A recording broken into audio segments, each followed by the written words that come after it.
netralitas birokrasi di Indonesia dan solusinya. Adapun pengertiannya, menurut Toha 2005, netralitas birokrasi pada hakikatnya adalah suatu sistem di mana birokrasi tidak akan berubah dalam memberikan pelayanan kepada pimpinan atau masternya dari partai politik yang memerintah, biarpun master yang berganti dengan master partai politik yang lain. Adapun selanjutnya adalah penerapan netralitas di Indonesia. Netralitas birokrasi adalah fenomena lama yang senantiasa aktual, terutama menjelang saat dan pasca pemilihan umum, baik pemilihan legislatif, presiden dan wakil presiden, maupun kepala daerah. Netralitas birokrasi merupakan hal prinsipil yang harus diwujudkan dalam rangka mengembalikan peran birokrasi sebagai abdi negara dan masyarakat sebagai public servant. Solusi netralitas birokrasi di Indonesia. Yang pertama, merumuskan ulang batasan netralitas ASN ke dalam kegiatan politik. Ambiguitas penafsiran dan meleburnya aspek politik di lingkungan pemerintahan turut mempengaruhi banyaknya ASN yang melakukan pelanggaran. Yang kedua, meninjau kembali kedudukan kepala daerah sebagai pejabat pembuat komitmen atau PPK. Dengan kedudukan kepala daerah sebagai PPK, ASN dapat menghadapi situasi dilematis. PPK yang saat ini dipegang oleh kepala daerah sebagai jabatan politik diserahkan wewenangnya kepada sekretaris daerah yang menduduki jabatan karir tertinggi. Ketiga, penguatan otoritas dan kedudukan hukum dari rekomendasi KSN dalam penentuan sanksi. KSN yang bertugas menguasai netralitas ASN perlu diperkuat dengan wewenang untuk memberikan sanksi secara langsung. Keempat, penguatan kedudukan, otoritas, dan kapasitas inspektorat daerah untuk menjaga netralitas ASN. Adapun contoh dan fakta netralitas di Indonesia. Netralitas birokrasi dalam pilkada. Ratusan birokrat ASN dilaporkan ke Komisi Aparatur Sipil Negara atau KSN atas dugaan pelanggaran netralisasi terkait penyelenggaraan terhadap pemilihan kepala daerah atau pilkada.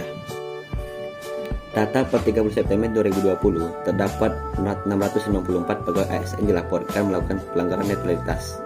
Fenomena ini mengundang pernyataan dari Wakil Presiden RI agar seluruh ASN menjaga dan menangkal politisasi birokrasi yang akan menjauhkan dari reformasi birokrasi. Patologi birokrasi. Seperti yang kita ketahui, patologi birokrasi adalah penyakit dalam birokrasi negara yang muncul akibat perilaku birokrat dan kondisi yang membuka kesempatan untuk itu, baik menyangkut politis, ekonomis, sosial kultural, dan teknologikal. Hubungan patologi dan reformasi birokrasi dan aplikasinya di Indonesia. Pada saat ini, fase perkembangan birokrasi sangatlah pesat. Banyak perombakan yang terjadi demi mewujudkan suatu birokrasi yang ideal.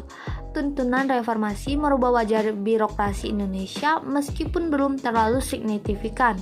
Reformasi birokrasi merupakan salah satu upaya pemerintah untuk mencapai good governance dan melakukan pembaruan dan perubahan mendasar terhadap sistem penyelenggaraan pemerintah, terutama menyangkut aspek-aspek kelembagaan.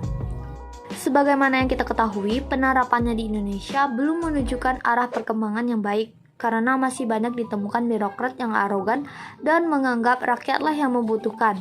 Sedangkan hubungan patologi birokrasi dan good governance adalah sebagai salah satu cara pengobatan patologi birokrasi. Konsep ini bisa menyembuhkan atau setidaknya dapat mengurangi patologi birokrasi. Sebagaimana kita tahu, good governance diartikan sebagai kepemerintahan yang baik.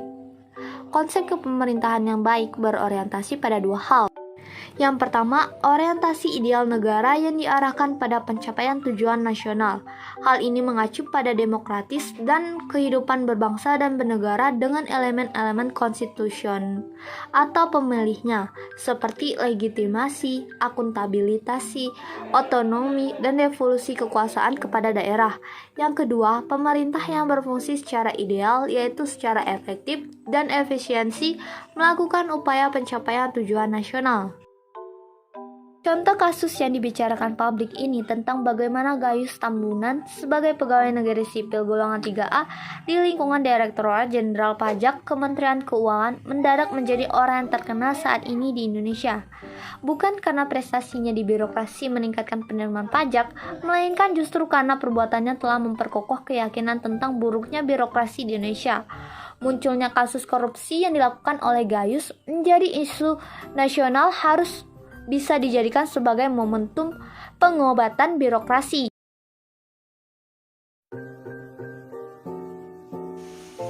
hubungan aktor dalam good governance di Indonesia dan bagaimanakah solusinya? Governance adalah bentuk dan tata kelola dari pemerintah sendiri yang sering disebut sebagai pemerintahan. Penerapan prinsip good governance di Indonesia mulai diperkenalkan pada masa reformasi yang telah merombak pola sentralisasi kekuasaan pada masa Orde Baru menjadi pola desentralisasi dengan memberikan kewenangan pengaturan kepada pemerintah daerah untuk mengatur rumah tangganya sendiri. Maksud pemberian kewenangan tersebut adalah untuk mendekatkan pelayanan pemerintah kepada rakyatnya yang lebih cepat dan tepat. Untuk itu, transparansi pelaksanaan kegiatan sangat dituntut agar dapat memberikan pelayanan yang maksimal kepada masyarakat. Adapun contoh pola hubungan aktor dalam good governance di Indonesia dapat kita lihat pada pengembangan dan pengelolaan wisata edukasi di Kampung Inggris, Kecamatan Pare. Peran pemerintah, masyarakat, dan swasta sudah berjalan dengan baik, yaitu dalam memberdayakan masyarakat serta membangun sarana dan memberikan pelatihan serta keamanan. Kemudian dari segi sumber daya manusia, itu dapat kita lihat dalam bentuk partisipasi masyarakat dalam mengikuti pelatihan, serta swasta dalam membuat paket wisata. Namun masih terdapat kekurangan-kekurangan. Yang pertama, arus koordinasi dari ketiga pihak yang masih belum efektif. Yang kedua, komunikasi antara swasta dengan pemerintah dan pemerintah dengan masyarakat belum efektif. Ketiga, belum adanya payung hukum ataupun peraturan-peraturan tertulis. Dan yang keempat adalah sarana, prasarana, dan tata kelola yang belum teratur. Adapun solusi untuk mengatasi beberapa kekurangan-kekurangan tersebut adalah penguatan peran pemerintah, lembaga, dan masyarakat serta keefektifan sinergi antara pemangku kepentingan. Yang kedua, perlu dibuatnya landasan hukum, legal formal, dan peraturan-peraturan yang dibuat pemerintah. Yang ketiga, perlunya meningkatkan sarana dan prasarana penunjang pariwisata. Dan yang keempat adalah peningkatan pemberdayaan masyarakat lokal. Contoh pola hubungan aktor dalam good governance yang gagal di Indonesia yaitu di Banyuwangi. Eksplorasi pertambangan mineral menghampiri sebuah hutan lindung yang berada di ujung selatan kabupaten tersebut. Secara tiba-tiba, hutan lindung Gunung Tumpang Pitu tersebut beralih status menjadi hutan produksi. Merasa tidak dilibatkan, masyarakat menyatakan menolak. Namun, aksi penolakan terhadap alih fungsi kawasan hutan lindung tidak mengubah pendirian masyarakat untuk terus mengobral kekayaan sumber daya alamnya. Buktinya, Kabupaten Banyuwangi justru menjadi target kebijakan pertambangan. PT Bumi Sukses Indo atau PT BSI kini telah memperoleh izin usaha pertambangan hingga bulan Januari tahun 2030. Lewat surat keputusan Menteri Kehutanan bernomor SK 826 tertanggal 19 November 2013, Hutan Lindung Gunung Tumpang merupakan anak perusahaan dari Merdeka Copper Gold. Perusahaan ini telah mencatatkan saham perdana di PT Bursa Efek Indonesia pada Juni 2015. Peraturan Bupati ini memberi peluang bagi perusahaan-perusahaan pertambangan untuk melancarkan operasi pertambangannya. Sayangnya, komunikasi dan keterlibatan aktor governance terlihat cukup kurang dalam peraturan yang ada tersebut. Kedepan bisa jadi hal tersebut akan muncul sebagai persoalan atas tidak diberikannya peran yang baik bagi masyarakat yang sesungguhnya merupakan aktor utama governance. Interaksi antar aktor yang meliputi swasta, masyarakat, dan pemerintah seringkali berlangsung dengan tidak seimbang. Terdapat aktor yang sengaja dilemahkan peranannya dalam memberikan warna pada sebuah kebijakan pertambangan. Pada saat yang sama, terdapat aktor-aktor yang dominan dalam mewarnai kebijakan pertambangan. Pada gilirannya, aktor yang dilemahkan seringkali menjadi korban dari suatu kebijakan pertambangan. Materi selanjutnya adalah bagaimana aplikasi atau penerapan etika birokrasi di Indonesia. Apa sih etika birokrasi? Menurut Darwin, pada tahun 1999 mengartikan etika birokrasi dalam administrasi negara adalah sebagai seperangkat nilai yang menjadi acuan atau penuntun bagi tindakan manusia dalam organisasi. Materi selanjutnya adalah keadaan etika birokrasi di Indonesia. Salah satu sebab yang paling utama dengan kondisi dan situasi krisis yang terjadi pada bangsa kita adalah krisis moral, di mana hal ini disebabkan oleh lunturnya etika dan moral para penyelenggara negara, dunia usaha, dan masyarakat. Nah, dalam perkembangannya, terdapat beberapa permasalahan yang ditemukan dalam kondisi birokrasi di Indonesia saat ini. Apa saja? Yang pertama, organisasi pemerintahan belum tepat fungsi dan tepat ukuran. Yang kedua, banyaknya peraturan perundang-undangan yang tumpang tindih dan inkonsistensi.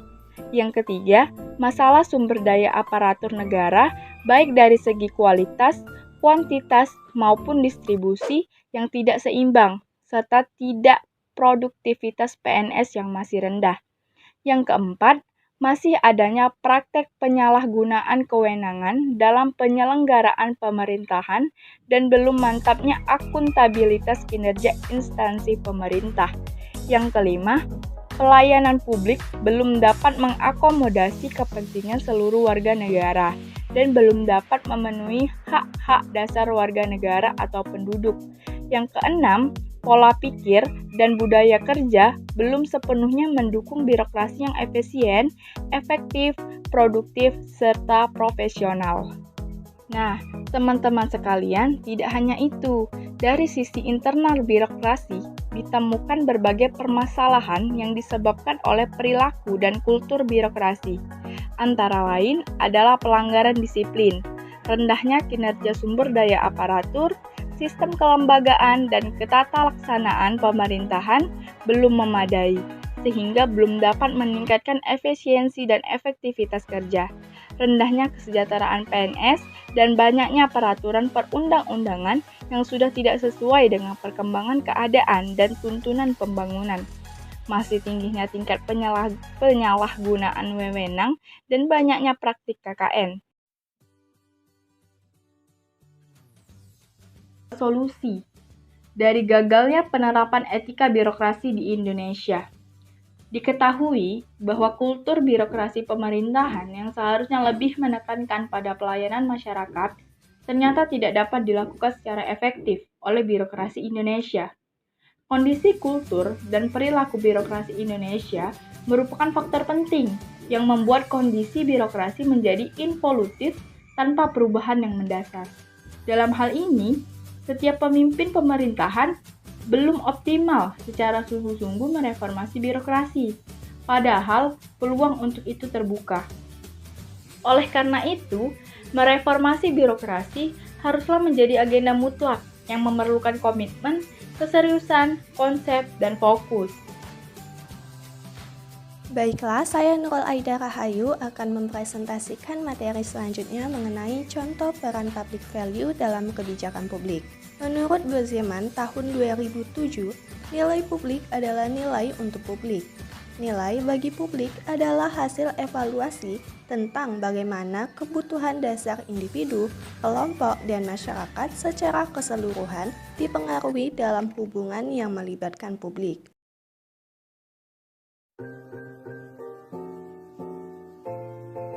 Berdasarkan penjelasan definisi tadi, diharapkan teman-teman sudah mengetahui public value secara garis besar. Nah, di sini saya akan mempresentasikan kembali mengenai contoh peran public value dalam kebijakan publik. Peran public value merupakan suatu solusi dalam menjawab akan arah administrasi publik yang mengalami perubahan dalam peran di mana pemerintah memiliki tuntutan baru, yaitu integritas, akuntabilitas, serta transparansi. Salah satu contohnya ialah peran dinas sosial terkait dengan penyaluran bantuan sosial sebagai upaya penanggulangan kemiskinan. Kemiskinan di Indonesia masih merupakan masalah yang belum dapat diatasi. Menurut Badan Pusat Statistik, persentase penduduk miskin pada Maret 2019 sebesar 9,41%. Pada Maret 2019, terdapat 25,14 juta penduduk miskin di Indonesia. Sedangkan pada tahun 2020, angka kemiskinan di Indonesia naik menjadi 27,55%. atau 27,76 juta orang dibandingkan tahun sebelumnya. Hal ini diakibatkan oleh dampak COVID-19. Kemiskinan disebabkan oleh beberapa keadaan, antara lain kurangnya pendidikan, sikap lamban terhadap pekerjaan, kelangkaan sumber daya alam, kelangkaan kesempatan kerja, dan kelangkaan modal.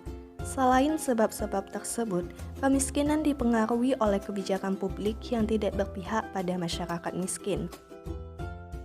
Aturan yang diterapkan oleh Dinas Sosial dalam penyaluran bansos didasarkan pada Peraturan Menteri Sosial Republik Indonesia Nomor 10 Tahun 2016 yang mengatur tentang tata cara penggunaan data terpadu untuk program-program yang menangani masyarakat miskin.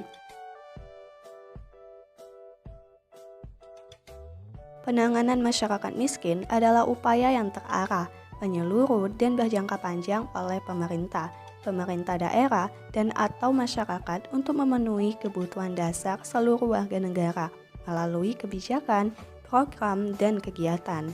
Akibatnya, dinas sosial harus tepat dalam menyalurkan bantuan kepada fakir miskin. Sekian materi mengenai contoh peran public value dalam kebijakan publik.